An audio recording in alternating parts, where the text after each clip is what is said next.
So with that little note, for those who refer the Bible apps ఉంటాయి కదా refer చేసే వాళ్ళకి.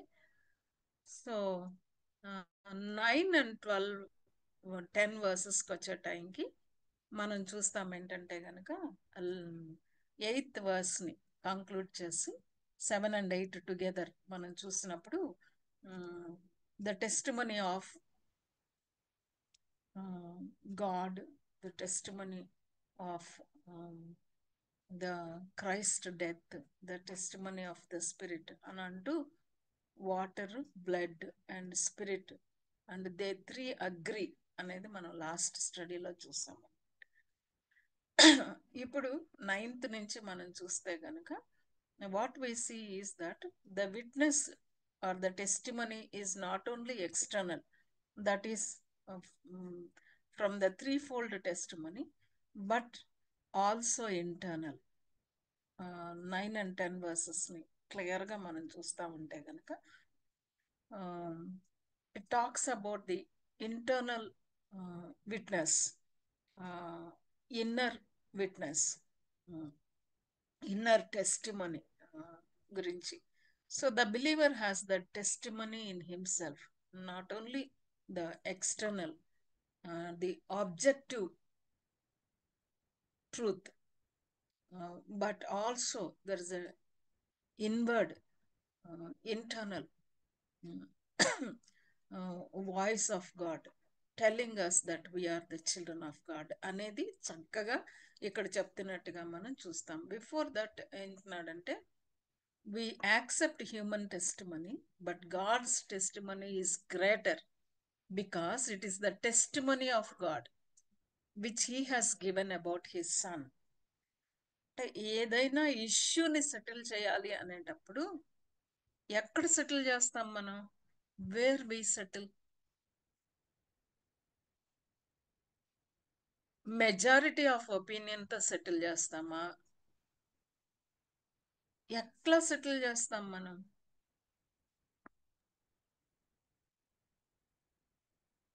ఏ రకంగా? What John is telling in verse 9, when the issues are confusing, uncertain, ఎట్లా మనం confirm చేసుకుంటాం? By the God's word. God's word, God's testimony. Testimony. God's word, New Testament and Old Testament. It's the testimony. God's word, God's testimony is greater because it is the testimony of God. God's testimony is the testimony of God, which he has given about his son. చాలా మంది ఇక్కడ ఏం చేస్తున్నారంటే యేసుక్రీస్తుని గురించిన ఆ యొక్క deity of Jesus Christ, incarnation of Jesus క్రైస్ట్ని వాళ్ళు డినై చేస్తున్నారు, false teachers. Based on what అని అంటే వాళ్ళకి అర్థం కాని విషయాల గురించి మాట్లాడుతూ ఉన్నారు. వాళ్ళ రీజన్కి బియాండ్ ఉంటే కనుక వాళ్ళు దాన్ని కాదంటా ఉన్నారు. రీజనా, లాజికా, ఎక్స్పీరియన్సా, ఆర్ హిడెన్ నాలెడ్జ్ అనేది మనం చూస్తూ ఉంటే కనుక అదంతా కాదు. How God revealed, how God testified, that is the canon for hour belief. అంతే, ఇంకేం కాదన్నమాట. That is the canon. అంటే అసలు విశ్వాసం దగ్గరే, నమ్మకం దగ్గరే మనం గాడ్స్ టెస్టిమనీని సెంటర్డ్, గాడ్స్ టెస్టిమనీ సెంటర్డ్గా నమ్మనప్పుడు ఇంకా అసలు మరి ఎక్కడ అనేది మనం చూస్తాం. అందుకే 9th verse ఏమంటారంటే God's testimony is greater because it is the testimony of God regarding his son అనేది చెప్తున్నట్టుగా చూస్తున్నాం. So even in our lives, మన జీవితాల్లో కూడా when we make decisions or when we make choices, and when we ఈ దేవుని విషయాల గురించి మన జీవితాల్లో కూడా మనం చేసేటప్పుడు on what we should base, దేని మీద మనం బేస్ చేయాలి?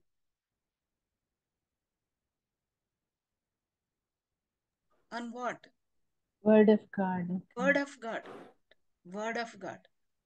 అది మన ఓన్ పర్సనల్ ప్రిఫరెన్సెస్ ఉండొచ్చు, మన ఓన్ పర్సనల్ పర్సెప్షన్ ఉండొచ్చు, or people around who are very dear to us and to whom we look up to whom we look up to, వాళ్ళ ప్రిఫరెన్సెస్ వాళ్ళ పర్సెప్షన్ అయి ఉండొచ్చు, or whoever it may be. But when we make choices, when we make decisions, it should be based on God's testimony, nothing but God's word. Because God's, whatever He says, yes means yes, no means no. కాబట్టి దేవుడు విశ్వాసం దగ్గరే కాదు, even in our walk with God, our faith walk with God, not our preferences, not our perceptions, but God's word and God's testimony అనేది మనం maybe again దేవుడు మనకి remind చేస్తున్నాడు. Not that we do not know, but let's remind ourselves. మన ప్రిఫరెన్సెస్ని పక్కన పెట్టడం, మన పర్సెప్షన్స్ని పక్కన పెట్టడం, God centred, God's word centered గనక మన డెసిషన్స్, మన చాయిసెస్ ఉంటే గనక అవి ఎంతో బ్లెస్సింగ్గా ఉంటాయి అని ఇక్కడ హ్యూమన్ టెస్టిమనీ అంటే చాలాసార్లు మనం ఏంటంటే మన ఎదురుగా కనపడుతున్న మనుషులు హూ ఎవరైతే మనకి చాలా వాళ్ళు we look up to them అనమాట. వాళ్ళు చాలా వైజ్ అని, వాళ్ళు చాలా బాగా ఆలోచిస్తారని, వాళ్ళు చాలా బాగా చేయగలరని, హూవర్ ఇట్ మే బి, ఎవరో ఒకళ్ళు, ప్రతి ఒక్కళ్ళకి ఎవరో ఒకళ్ళు ఉంటారు తప్పకుండా, human beings. But when a tie comes between God's word and human testimony, ఏం చేస్తాం మనం? ఏం చేయాలి? Maybe I'm extending to our walk with God, always God centred, God's word centred, అంతే. ఇంకా అది మన పర్సనల్ కాకూడదు, లేదా మనం ఎవరెంకైతే చూస్తున్నామో however great they may be, however wise they may be, but they are not as wise as God, they are not as wise as God. అది మనం చాలా కేర్ఫుల్గా, ఎందుకంటే మనం దేవుని నమ్ముకున్నాం కాబట్టి, in our walk with God, in our faith walk, ఎప్పుడూ కూడా look on to Jesus and God's word, God's word. So we'll move to verse 10, from 9 to verse 10 we'll move. Okay, so the Holy Spirit, the witness of the Spirit is God's witness to us, in us and through us. So that's what he is trying to say here. We can refer to Romans 8:16, where it says, the Spirit himself bears witness with our spirit that we are children of God. ఆత్మ మన ఆత్మతో మనం దేవుని పిల్లలమని సాక్ష్యం ఇస్తా ఉన్నారు. Maybe some times చాలా మంది మనల్ని డిస్టర్బ్ చేయొచ్చు. మీకు ఇలాంటి ఎక్స్పీరియన్స్ ఉందా, లేదా మీరు ఇలాగ నమ్ముకున్నారా, మీరు నిజంగానే దేవుని పిల్లలా అని అంటే కనుక, always remember what God says, remember what God says, and always rely on the witness of the spirit within us. That's why ఇక్కడ జాన్ ఏమంటున్నాడంటే కనుక, తనలోనే ఈ సాక్ష్యం కలిగి ఉన్నాడు. 10th verse మనం చూస్తామన్నమాట. దట్ విట్నెస్ ఎలాగా తన సాక్ష్యాన్ని కలిగి ఉన్నాడంటే by the presence of the holy spirit, indwelling of the holy spirit. పరిశుద్ధాత్మ దేవుడు మనతో చెప్తాడు మనం దేవుని పిల్లలమని, ఆయన యందు మనం విశ్వాసం ఉంచితే గనక అని చెప్తున్నాడు అనమాట. So whoever believes in the Son of God accepts this testimony. Which testimony అనంటే ఆల్రెడీ మనకు పైన చెప్పాడు, దేవుని సాక్ష్యం, God's testimony. God's testimony. అది God's testimony, testimony of God regarding his son అనేది. అయితే స్మిత్ అనే ఆయన ఏమన్నారు అని అంటే గనక ఇట్ అక్కర్స్ ఇన్ 3 stages అన్నారు. ఈ వర్స్ మీద ఆయన కమెంటరీ పెడుతూ, నెంబర్ 1 ఏంటంటే believe God, accept his testimony concerning his son. దేవుని యందు విశ్వాసం ఉంచడం అన్నమాట. అంటే believing in the testimony of God, that is very very important. Not simply his testimony at the baptism, baptism అప్పుడు ఆయన చెప్పింది మాత్రమే కాదు, but the historic manifestation of God in Christ, the incarnation. 2 things వీళ్ళు, డియటీ ఆఫ్ జీసస్ క్రైస్ట్ ని and incarnation of Jesus Christ. అంటే God men deny చేస్తున్న వీళ్ళ దృష్ట్యా ఏం చెప్తున్నాడంటే గనక believe God, what God the father testifies about his son అనేది. And the second one is believe in the Son of God. Believe in the Son of God. దేవుని కుమారుని యందు విశ్వాసం ఉంచువాడు అని ఉంటుంది అనమాట. whoever believes in the Son of God, దేవుని కుమారుని యందు విశ్వాసం ఉంచడం, belief in the Son of God. It makes believing self-surrender, which is reasonable and inevitable consequence of contemplating the incarnation and recognize the wonder of it. అంటే మనం యేసు ప్రభువుని దేవుని కుమారుని యందు విశ్వాసం ఉంచుతున్నాము అని అంటే, first John 1st chapter 14th verse లో మనకు కనబడుతుంది, ఆ వాక్యము కృపా సత్య సంపూర్ణుడిగా మన మధ్య నివసించాడు. He took our form, God dwelling among us, God with us. దేవుడు మనతో ఉండటానికి పరలోకం నుంచి వచ్చేసి మనలాగా రక్తమాంసాలు పంచుకొని, అసలు ఇంకార్నేషన్, నరావతారంగా ఆయన రావటం, నరరూపిధారిగా రావడం, ఆయన మనలాగా రక్తమాంసాలు తీసుకోవడం అనేది మనం అసలు ఆలోచిస్తే, దేవుడు మన ఫామ్ తీసుకోవడం అనేది ఆలోచిస్తే నిజంగా సచ్ ఎ వండర్. అసలు దేవుడికి అవసరం ఏంటి? తన దైవత్వాన్ని, తన మహిమను ఫిలిపియన్స్ 2nd chapter మనం చదివితే గనక మనకు అర్థం అవుతుంది. తండ్రి కుడిపార్శ్వాన కూర్చోడానికి భాగ్యమని ఎంచుకోకుండా విడిచిపెట్టి వచ్చాడు ఆయన, taking the form of a man అని అంటే గనక it's what a wonder it is, what a wonder it is, God's love. And the third thing is the inward testimony. The love of Jesus satisfies the deepest need of our nature. We crave for love. And when we believe in the Son of God, what happens is that is met. So the inward testimony comes when we welcome him. When we welcome him. The testimony is no longer external in history, but an inward experience. And 1 John 4:9 లో కూడా మనం చూస్తామన్నమాట. It becomes an inward witness.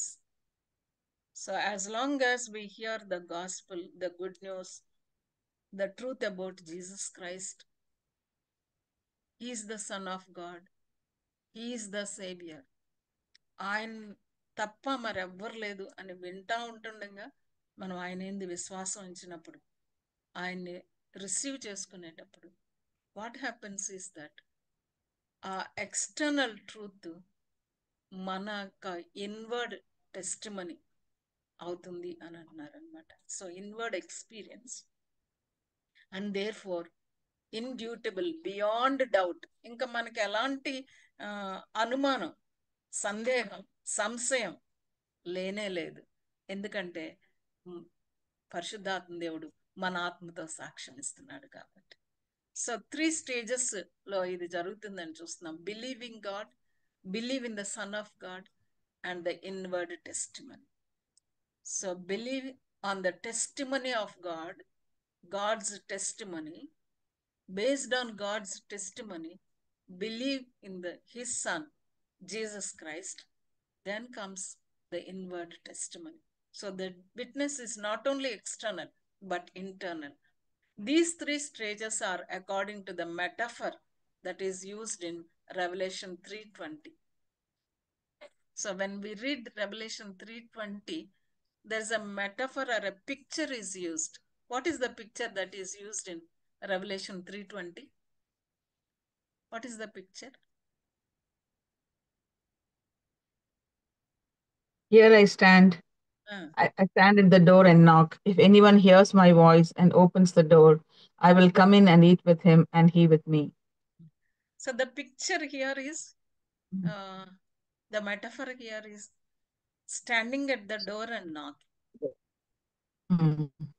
Standing at the door and knocking. So this external witness, testimony of God, whenever a person listens to the gospel, every time it is like God is standing at the door and knocking the heart of the person. And when anyone who hears my voice and opens the door, I will come to him and will dine with him and he with me. And so there is hearing the Savior's voice, the first thing. Second one is opening the door, and then there is the communion. So these 3 things that happens in Revelation 3:20, what we have already seen: believing in God, believing in the Son of God, and the inward testimony. This is what the Smith says regarding the verse 10. Faith is never in faith, but in someone or something accepted as true. Faith is never in faith. అంటే విశ్వాసం నమ్మకం అని అంటే దేని యందు? It is in the Son of God. Okay, so the same thing is repeated in this letter. 1 John 3:23 says, we believe in the name of his son Jesus Christ. 5th chapter verse 1, it says, whoever believes that Jesus is the Christ. And 5th verse in the same chapter, he who believes that Jesus is the Son of God. And 13th verse also says that. So our belief as an object, it is objective faith. Objective faith. Object of our faith is what? Object of Jesus Christ. Jesus Christ. Jesus Christ. Jesus Christ is the object of our faith. It is not a blind faith. So in the person of Jesus Christ, in the finished work of Jesus Christ, that is the foundation of our faith. So John here exposes, when we look to the later part, దేవుని కుమారుని యందు విశ్వాసం ఉంచువాడు తనలోనే ఈ సాక్ష్యం కలిగాను. He is assuring them. Assurance is in you when you accept Christ, when you believe in Christ. The assurance is in you.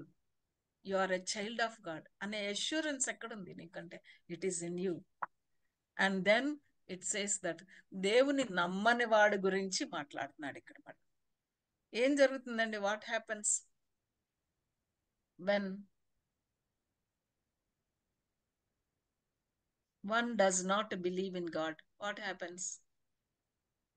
who does not believe in God has made him out to be a liar, ఆ, because he has not believed the testimony God has given about his son. ఎవరిని liar చేస్తున్నారు? దేవుణ్ణే. ఎవరు చేస్తున్నారు? Those who does not believe. Exactly. So ఇంకా ఎలా చేస్తున్నారో కూడా ఎక్స్ప్లెనేషన్ ఉంది. Mm. ఎవరు చేస్తున్నారు, ఎవరిని చేస్తున్నారు, ఎలా చేస్తున్నారు. Mm. Mm. హౌ అంటే బికాజ్ అనేది ఒకటి కనపడుతుంది అక్కడ కదా. Because he has not believed the testimony God has given about his son. It's not that God is the liar, but Mm. those who don't believe, they make God as liar. You can't Mm. say that you believe in God and at the same Mm. time reject God's testimony about Jesus Christ. అలా రెండు కుదరదు. నమ్ముతున్నాను దేవుణ్ణి కానీ దేవుడు పంపిన యేసుక్రీస్తు నమ్మను అని అంటే కుదరదు. Yes. And so John here exposes the great sin of unbelief. It's a great sin. Maybe some may say, well, I want to believe, but I cannot అనేవాళ్ళు ఉండొచ్చు. నమ్మాలని ఉంది కానీ నమ్మలేకపోతున్నాను అంటే స్పర్జన్ ఏమంటున్నారంటే, better you say I will not believe. I can't అనద్దు, నువ్వు better honest గా చెప్పు ఐ విల్ నాట్ బిలీవ్ అని. Your unbelief is your fault. It's a disease, it's a crime, it causes a terrible misery to you అంటున్నాడు అనమాట. Because it is an atrocious offence against the truth of God. Or some may say, well, I am trying to believe and I will keep on trying. అంటే ఇంకా నేను try చేస్తున్నాను నమ్మడానికి అని అంటే కొంతకాలం తర్వాత అలా ట్రై చేస్తాను. ట్రై అండ్ బిలీవ్ అని బైబిల్ చెప్పట్లా. బైబిల్ ఏం చేస్తుందంటే believe in the Lord Jesus Christ అంట. యూ ట్రై అండ్ బిలీవ్ అని అనలేదు. అంతే, అది మనం గుర్తుపెట్టుకోవాలన్నమాట. So will you refuse him these, then you have maligned his character and given him the lie. మనం ట్రూత్ ని నమ్మకపోవడం వల్ల మనమే నష్టపోతా ఉన్నాము. దేవుడు చెప్పిన టెస్టిమనీని మనం ఏం చేస్తున్నామంటే లైగా చేస్తున్నాం, అంతేగాని not that God is a liar అనేది. So what if one says, well I'm trying to believe and I will keep on believing. అలాంటి కీప్ ఆన్ బిలీవింగ్ అనేది లేదనమాట. సో ఈ లయర్ అనేది చెప్పేటప్పుడు మళ్ళీ 1 John లో 1:10లో 2:4లో 2:22లో 4:20లో కూడా మనం చూస్తాం. సో 1:10లో ఏమనుందంటే, దేవుని నమ్మిన తర్వాత విశ్వాసి గనక నాలో పాపం లేదంటే గనక ఏమనుంది, if we claim we have not sinned, we make him out to be a liar, and his word has no place in our lives. So అక్కడ కూడా we make him a liar అని. యేసు ప్రభుని నమ్మకుండా ఆ ట్రూత్ ని, God's టెస్టిమోనీని మనం reject చేసి doubt చేస్తున్నామంటే we are making God a liar. అండ్ దేవుణ్ణి నమ్మిన తర్వాత నాలో పాపం లేదని చెప్పుకొని తిరుగుతా ఉంటే కూడా మనం అదే విధంగా చేస్తామని. ఇంకా ఎలా చేస్తాము అని అంటే గనక, I have come to know him and does not keep his commandments అంటే కూడా మనం లయర్ అవుతాము. సో 3 verses ను మనం చూస్తా గనక వి బికమ్ లయర్స్ అనేది. అసలు యాక్చువల్గా మనం we become liars, not that we make God a liar అనేది మనం చూస్తామన్నమాట. So this is what we see. అంటే నా క్వశ్చన్ ఇక్కడ ఏంటంటే గనక, so we come across people keep on hearing the good news, keep on hearing the gospel, keep on hearing about Jesus Christ, the only way to eternal life, the only way for forgiveness అనేది వింటూ కూడా చాలా Jesus క్రైస్ట్ని receive చేసుకోకుండా ఏమాత్రము ఆయన్ని అంగీకరించకుండా ఉండేవాళ్ళు ఎంతో మందిని మనం చుట్టూ చూస్తున్నాం కదా. మరి మనం అలాంటి వాళ్ళ పట్ల ఏం చేయాలి మరి? Pray. We have to pray for them. We have to pray for them. Plead in the presence of God. దేవుణ్ణి వాళ్ళ పక్షంగా వాళ్ళ కన్నులు తెరవమని మనం ప్రార్థన చేయాలి. వాళ్ళ హృదయాన్ని తెరవమని ప్రార్థన చేయాలి. వాళ్ళ గుడ్డితనాన్ని మనమే ఒప్పుకోవాలి. దేవా, నేను ఒప్పుకుంటున్నాను వాళ్ళ పక్షంగా, వాళ్ళని క్షమించి వాళ్ళకి పశ్చాత్తాపాన్ని ఇవ్వు, వాళ్ళ నమ్మకాన్ని ఇవ్వు, వాళ్ళకి నిన్ను అంగీకరించడానికి వాళ్ళకుండే రోడ్ బ్లాక్స్ ఏంటి? What are the road blocks? కొంతవరకు మాట్లాడి మనం ఆ రోడ్ బ్లాక్స్ తొలగించవచ్చు. బట్ అల్టిమేట్గా పరిశుద్ధాత్మ దేవుని కార్యం జరగాలి కాబట్టి 2 things, షేరింగ్ అండ్ ప్రేయింగ్. ఎవరిని కూడా గివప్ చేసేయకూడదు మనం. Sharing and praying continue to do that. అప్పుడు వాళ్ళు దేవుని నమ్ముకోవడానికి మరి మన వంతు పాత్ర మనం చేయడానికి అవుతుంది. అది మనం జ్ఞాపకం చేసుకుందాము. యాజ్ బిలీవర్స్ మనం ఏం చేయాలి అనేది. అండ్ మేకింగ్ డెసిషన్స్ దగ్గరకు వచ్చేటప్పుడు కూడా గాడ్ సెంటర్డ్గా, గాడ్స్ వర్డ్ సెంటర్డ్గా మనం చేసుకోవాలి అనేది కూడా మనం తెలుసుకుందాము. అండ్ దెన్ 11, 12, 13 వర్సెస్కి వచ్చే టైంకి ఏం చెప్తున్నాడంటే గనక, God's gift is life in his son. దేవుడు నిత్య జీవమును దయచేసను, ఆ సాక్ష్యమేమనగా అన్నాడు. ఎక్కడ మనం వదిలిపెట్టామంటే 9th verseలో గాడ్స్ టెస్ట్ మనీ అన్నాం. What is the testimony అంటే, దేవుడు నిత్య జీవమును దయచేసాను. ఈ జీవము ఆయన కుమారుని ఎందే ఉన్నది. కుమారుని అంగీకరించేవాడు జీవము కలవాడు. సో అంగీకరించేవాళ్ళు, అంగీకరించిన వాళ్ళు అగైన్ మనం చూస్తున్నామని. విశ్వాసం ఉంచేవాళ్ళు, విశ్వాసం ఉంచిన వాళ్ళు, ఆ కాంట్రాస్ట్ ఎంతో స్పష్టంగా మనం ఇక్కడ చూస్తున్నాం అన్నమాట. సో మనం దేవుని యందు విశ్వాసం ఉంచాం కాబట్టి మనకేమున్నది? మనకేం దయచేశాడు దేవుడు? To all Eternal life. నిత్య జీవాన్ని దయచేశాడు కదా. ఎవరిలో Yes. ఆ నిత్య జీవాన్ని పొందుకున్నాం? Through his son. Exactly. So కాబట్టి మనం we have eternal life. That is the gift of God. Eternal life is God's own deed and God's own gift. కేవలము ఆయనే, మన పాత్ర ఏమీ లేదు అందులో. మన పని ఏంటంటే 2 చేతులతో ఆ గిఫ్ట్ని రిసీవ్ చేసుకోవడమే. రోమన్స్ 5th chapter లో కూడా ఉంటుందండి. It's a gift of God. 3rd chapter 21 to 24 verses లో చదివితే కూడా it's a gift of God, freely given అనేది మనం చూస్తున్నాం. బట్ అంగీకరింపని వాడు జీవం లేదు. అంగీకరింపని వాళ్ళు ఉన్నారు చాలా మంది out there. What we are suppose to do. ఈ వాక్యం ఎందుకు రాస్తున్నాను మీకు అనంటే గనక, మీరు నిత్య జీవం కలవారని తెలుసుకున్నట్లు ఈ సంగతులు మీకు రాస్తుంది. Men May kill us, men May attack us, men may take away our life, but they cannot take away our eternal life. అందుకే దేవుడు ఏమన్నాడంటే గనక, ప్రాణాన్ని చంపేవాళ్ళు కాదు కానీ ఆత్మని చంపేవాళ్ళకి, దేహాన్ని చంపేవాళ్ళకి కాదు, ఆత్మని చంపేవాళ్ళకి భయపడండి అని చెప్తున్నాడు. కాబట్టి eternal life is a gift of God and this life is in his sun.